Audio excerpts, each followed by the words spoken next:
Breaking news పశ్చిమ గోదావరి జిల్లా ఆచంట మండలంలో ఘోరం జరిగింది. రావులంక గోదావరిలో ఈతకు వెళ్లిన ముగ్గురు యువకులు గల్లంతైన విషాదకర ఘటన చోటు చేసుకుంది.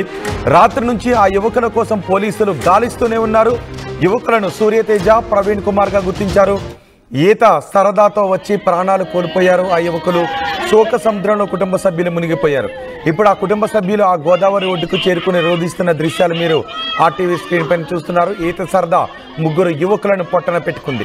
పశ్చిమ గోదావరి జిల్లా గోదావరిలోకి ఆచంట మండలం దగ్గర గోదావరిలోకి ఈత కొట్టడానికి వెళ్లారు. రావిలంక ప్రాంతంలో ఆ గోదావరి ఉధృతంగా ప్రవహిస్తున్న సమయంలో ముగ్గురు యువకులు కూడా కొట్టుకుని వెళ్ళిపోయారు. వాళ్ళ కోసం గాలింపు చర్యలు కూడా కొనసాగుతున్నాయి. ఒక్కసారి ఆ తల్లిదండ్రుల రోదనను కూడా మీరు చూడొచ్చు. వాళ్ళని ఎవరు ఓదార్చలేకపోతున్నారు. ముగ్గురు యువకులు ఈత కోసం ఈత సరదాతో గోదావరిలోకి వెళ్లి గల్లంతైన విషాదకర ఘటన చోటు చేసుకుంది. ఒకసారి ఆ తల్లిదండ్రుల మాటలు విందాం.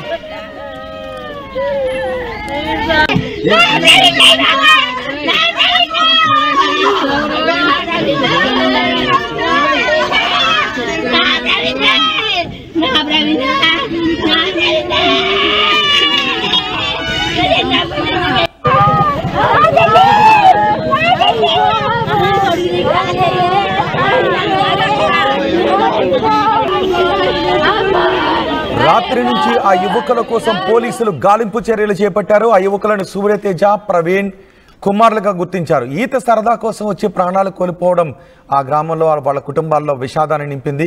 గాలింపు చర్యలకు సంబంధించిన పూర్తి సమాచారం మా ప్రతినిధి మనోజ్ అందిస్తారు. మనోజ్, ముగ్గురు యువకుల ప్రాణాలని బలిగొంది.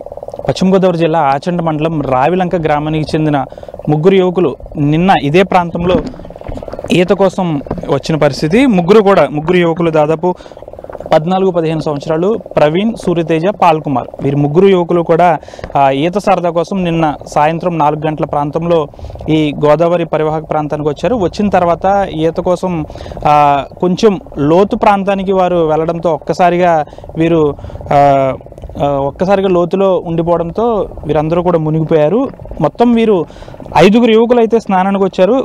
మిగిలిన 2 కూడా వారు భయభ్రాంతులకు గురై ఇంటికి వెళ్ళిపోయిన పరిస్థితి. ఇంటికి వెళ్ళిపోయిన తర్వాత వారి కుటుంబాల్లో చెప్పడంతో మిగిలిన వారు కూడా ఇక్కడికి వచ్చిన పరిస్థితి. ప్రస్తుతం మనం చూసుకోవచ్చు, SDRF బృందాల ద్వారా గాలింపు చర్యలను అయితే చేపట్టిన పరిస్థితి కూడా నెలకొంది. దాదాపు 2 యువకులు అయితే ఇప్పటికే వారు గోదావరి నదీ గర్భంలో మునిగిపోయి మరణించారు. వారిద్దరూ సూర్యతేజ, ప్రవీణ్, వీరిద్దరూ కూడా మృతదేహాలు కూడా లభ్యమయ్యాయి. పాల్ కుమార్ ఎవరైతే ఉన్నారో తన మృతదేహం కోసం SDRF సిబ్బంది అయితే ఇప్పటికే గాలింపు చర్యలు అయితే చేపట్టింది. ఏదేమైనా వేసవి కాలంలో దాదాపు ఈ గోదావరి నదీ పరివాహక ప్రాంతాల్లో యువకులందరూ కూడా ఎక్కువ ఈత సరదా కోసం ఇటు వస్తూ ఉంటారు.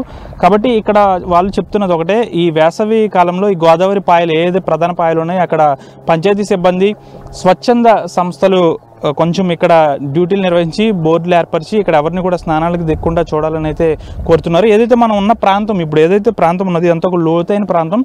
దాదాపు ఇదంతా కూడా లోతులు లేకుండా కనిపించే ప్రాంతంగా అని చెప్తున్నారు. ఏంటంటే యువకులు అలా గోదావరిలో నడుచుకుంటూ వెళ్తూ ఉంటారు. అయితే కింద ఒక్కసారిగా పెద్ద గొయ్య ఉండడంతో దాంట్లో మునిగిపోయిన పరిస్థితి నెలకొంటుంది. గత 2 రోజుల క్రితమే ముమ్మడివరంలో కూడా ఇదే విధంగా కొంతమంది యువకులు అయితే మరణించిన పరిస్థితి కూడా నెలకొంది. ప్రస్తుతం అయితే ఇక్కడ పశ్చిమ గోదావరి జిల్లాకు సంబంధించి ఇటు కోనసీమ, ఇటు పశ్చిమ గోదావరి జిల్లా ఆచంట మండలం, పి గన్నవరం మండలాలకు సంబంధించి 2 బార్డర్లు కాబట్టి ఇవి. దీనికి సంబంధించి అయితే గాలింపు చర్యలు అయితే వేగవంతం చేస్తారు. ప్రస్తుతం స్థానికులు ఉన్నారు. ఎందుకు ఇక్కడ అసలు ఈ విధంగా జరుగుతున్నాయి, అసలు ఏంటనేది అడిగి తెలుసుకుందాం. ఎప్పుడు జరిగింది నిన్న ఇక్కడ, ఎందుకు ఇలా జరుగుతుంటారు? నిన్న ఈ సంఘటన ఇంచుమించుగా 4 గంటల 5 గంటల మధ్యలో జరిగిందండి. ఈ సంఘటన ఇలా జరగడం చాలా దురదృష్టకరం. ఇందులో మా ఫ్రెండ్ అయినటువంటి కేతా వెంకటేశ్వరరావు కుమారుడు ప్రవీణ్ మొన్ననే 10వ తరగతి పాస్ అయ్యాడు. ఆ కుర్రాడు కూడా ఇందులో దుర్మరణం చెందాడు. కానీ వీళ్ళంతా కలిపి, వీళ్ళ ముగ్గురు ఫ్రెండ్స్ కలిపి వేసవకాలం సెలవులకి ఇక్కడ స్నానాలు చేయడానికి వచ్చారు. ఇందులో కొంతమందికి ఈత రాకపోవడం వల్ల ఈ సంఘటన జరిగింది. చాలా బాధాకరమైన విషయం. కానీ ఇందులో కూడా జనం వచ్చి లోతులు ఎక్కడున్నా గమనించుకుని గోదావరిలో దిగవలసిందిగా తెలియజేస్తున్నాం. దాదాపు ఇక్కడ లోతైన ప్రాంతం కాబట్టి యువకులు ఎవరు కూడా ఇటువైపు గోదావరి స్నానాలకి రాకూడదు అంటున్నారు. అయితే గోదావరి స్నానం చేయాలనుకుంటే చాలా వరకు కూడా ప్రధానమైన కొన్ని గోదావరి రేవులు అయితే ఉన్నాయి, వాటిలో చేయాలని అయితే కోరుతున్నారు. దాదాపు ఇక్కడ స్థానికంగా ఉండే పడవ నడిపే మత్స్యకారులు కూడా ఉన్నారు, వారిని అడిగి తెలుసుకుంది. ఇదంతా లోతైన ప్రాంతం కదా, ఎందుకు ఈ విధంగా జరుగుతుంది? ఇది లోతైన ప్రాంతం అంటే ఇది చూసినంత వరకు మెరకు ఉంటుందన్న. అక్కడి నుంచి చదవచ్చానికి ఒకేసారి లొయ్యి వచ్చేస్తుంది. గెళ్ళు వేసినా కూడా గెళ్ళు అందో. కుర్రవాళ్ళు తానం చేస్తా ఒకరి తర్వాత ఒకరు ఆలుకుండి ఒక కుర్రవాడు ముందు గుంటలో పడిపోయాడు. ఆ తర్వాత ఆ కుర్రవాడిని పట్టుకుందామని ఇంకో కుర్రవాడు వెళ్ళాడు, ఆయన కూడా వెళ్ళిపోయారండి. తర్వాత మూడో కుర్రోడు, ఇద్దరు వెళ్ళిపోరు కాదని మూడో కుర్రోడు వెళ్తే ఆయన కూడా ముగ్గురు వెళ్ళిపోరండి. దాదాపు ఏదైతే మనం చూసుకోవచ్చు, ప్రధానంగా మొత్తం 5 యువకులు అయితే గోదావరి స్నానానికి వచ్చారు. 3 యువకులు కొట్టుపోవడంతో మిగిలిన 2 కూడా వారి ఇళ్లకు వెళ్ళి ఈ విషయాన్ని చెప్పారు. ఏదేమైనప్పటికీ కూడా యువకులు ఈ విధంగా కావడం చాలా దురదృష్టకరం. దేశానికి చాలా సేవ చేయాల్సినటువంటి యువకులు ఈ విధంగా ఈత సరదా కోసం వచ్చి ఈ విధంగా ప్రాణాలు కోల్పోవడం కూడా దురదృష్టకరం అంటూ బీజేపీ మాజీ ఎమ్మెల్యే అయ్యే వేమస్తో పాటు స్థానికులు కూడా కోరుతున్న పరిస్థితి. వేసవి సెలవుల్లో సాధారణంగా ఈ ప్రాంతాలు అంటే కోనసీమ ప్రాంతాల్లో దాదాపు ఇటువంటి ప్రాంతాల్లో యువకులకి స్నానం చేయాలని ఒక ఆశతో పుడుతుంది. అంతేకాకుండా చాలా దూర ప్రాంతాల నుండి వేసవి సెలవుల్లో చాలామంది చుట్టాలు ఇది వస్తూ ఉంటారు ఇటువైపున. కాబట్టి వారందరూ కూడా కాస్త ఉల్లాసంగా ఈ ప్రకృతి చూసి స్నానాలు చేయాలనిపించే ఒక కోరిక పుడుతుంది. ఈ నేపథ్యంలో ఈ విధంగా నిన్న కూడా ఇదే విధంగా జరిగింది.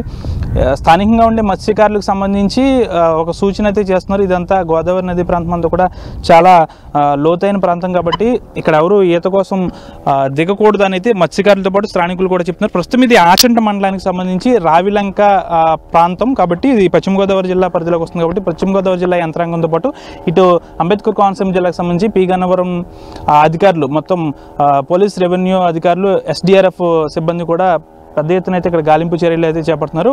పాల్కుమార్ ఎవరైతే ఉన్నారో తన మృతదేహం కోసం అయితే గాలింపు చర్యలు చేపట్టారు. ఏదేమైనప్పటికీ కూడా ఈ ప్రాంతంలో ఇటువంటి సంఘటన జరగడం చాలా దురదృష్టం అంటూ కూడా లంక వాసులు అయితే ఆరోపిస్తున్న పరిస్థితి. వీరందరూ కూడా వ్యవసాయ కూలీలు, వీళ్ళ తల్లిదండ్రులందరూ కూడా పాల్కుమార్కి సంబంధించి గతంలోనే వారి తండ్రి కూడా మరణించినట్లయితే మనకు సమాచారం ఉంది. ప్రస్తుతం ఇదే విషయంపై చాలా దిగ్భ్రాంతి అయితే ఇక్కడ స్థానికులతో పాటు సిబ్బంది కూడా దిగ్భ్రాంతి వ్యక్తం చేస్తున్న పరిస్థితి. భవిష్యత్తులో ఇటువంటి జరగకుండా కాస్త అధికారులు అయితే ఇక్కడ పర్యవేక్షణ చేపట్టాలని, ముఖ్యంగా వేసవులు పర్యవేక్షణ చేపట్టాలనేది ఇక్కడ స్థానికులు అయితే కోరుతున్న పరిస్థితి. వీడి జనశేఖర్ మనోజ్ RTV, పశ్చిమ గోదావరి జిల్లా ఆచంట మండలం రావిలంక గ్రామం నుంచి.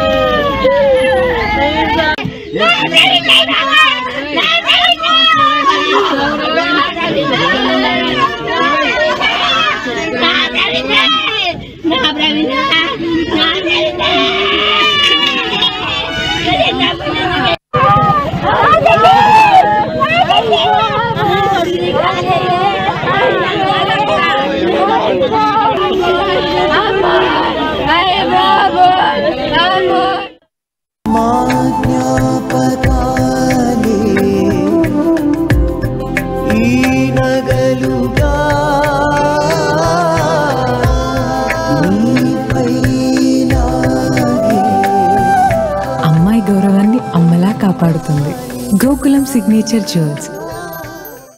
షుగర్ పేషెంట్స్ చపాతీ రోటీ కాకుండా సంతృప్తిగా రైస్ కూడా తినవచ్చు. Doctor rice, sugar free rice, doctor rice, diabetic rice, sugar పెంచని బియ్యం, డాక్టర్ రైస్.